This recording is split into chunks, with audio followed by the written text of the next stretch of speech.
Nas crenças religiosas e mitológicas, a questão de Deus ter uma família pode variar dependendo da tradição específica. Nas religiões monoteístas, como o cristianismo, judaísmo e islamismo, Deus é geralmente concebido como um ser supremo e eterno, transcendendo os aspectos humanos, e não é descrito como tendo uma família no sentido humano. Por exemplo, no cristianismo, Deus é considerado como a Trindade, Pai, Filho, Jesus Cristo e Espírito Santo. No entanto, essa trindade não segue a mesma dinâmica familiar humana. No judaísmo, Deus é visto como o Criador e Pai de toda a humanidade, mas a noção de família como experienciamos entre seres humanos não é aplicada diretamente a ele. No islamismo, Deus é conhecido como Allah e é retratado como único e sem parceiro ou família. Por outro lado, em algumas mitologias antigas e religiões politeístas, os deuses frequentemente são retratados como tendo relacionamentos familiares complexos e interações semelhantes aos seres humanos. Por exemplo, na mitologia grega, os deuses são considerados membros de uma grande família divina liderada por Zeus. É importante lembrar que as representações de Deus variam significativamente entre culturas, religiões e mitologias.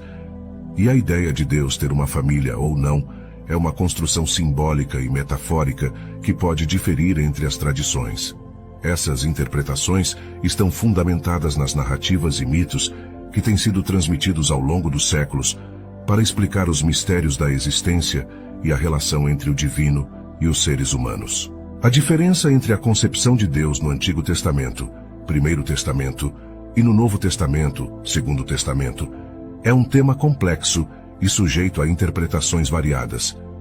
É importante lembrar que o Antigo e o Novo Testamento são partes da Bíblia cristã, que é compartilhada pelo cristianismo em geral.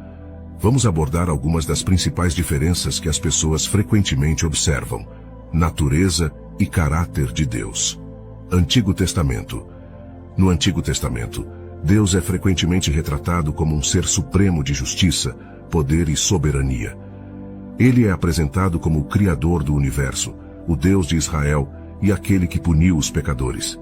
Além disso, Deus é representado através de diversas formas, como o Deus de Abraão, Isaque e Jacó, o Deus da lei e o Deus que exige obediência estrita. Novo Testamento.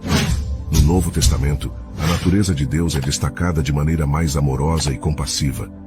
Jesus Cristo é a figura central do Novo Testamento, e ele ensina sobre o amor, o perdão e a graça de Deus. A mensagem principal é que Deus ama a humanidade e enviou Jesus para oferecer a salvação e redenção. Relação com a humanidade. Antigo Testamento. No Antigo Testamento, Deus muitas vezes se comunica com a humanidade através de profetas e revela-se por meio de leis e mandamentos.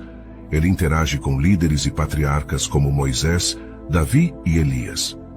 Novo Testamento.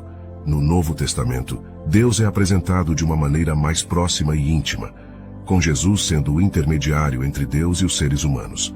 Através de Jesus, Deus é retratado como um pai amoroso que se preocupa com seus filhos e que oferece salvação e reconciliação. ênfase na salvação. Antigo Testamento. No Antigo Testamento, a ênfase é frequentemente colocada na obediência à lei e nos sacrifícios como meio de expiação dos pecados. Novo Testamento. No Novo Testamento, a ênfase é colocada na salvação através da fé em Jesus Cristo e na graça divina. A morte e ressurreição de Jesus são centrais para a crença cristã na redenção da humanidade. É importante notar que a Bíblia é uma coleção de textos escritos em diferentes épocas e contextos culturais, e a evolução da compreensão de Deus é um reflexo disso. As diferenças observadas na representação de Deus entre o Antigo e o Novo Testamento podem ser vistas como uma progressão do entendimento humano sobre o divino e seu relacionamento com a humanidade.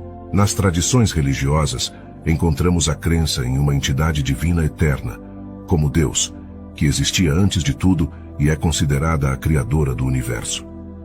Essa visão é compartilhada em muitas religiões monoteístas, como o cristianismo, judaísmo e islamismo, Convidamos você a se juntar a nós nessa busca pelo conhecimento, sabedoria e compreensão dos mais profundos mistérios do universo.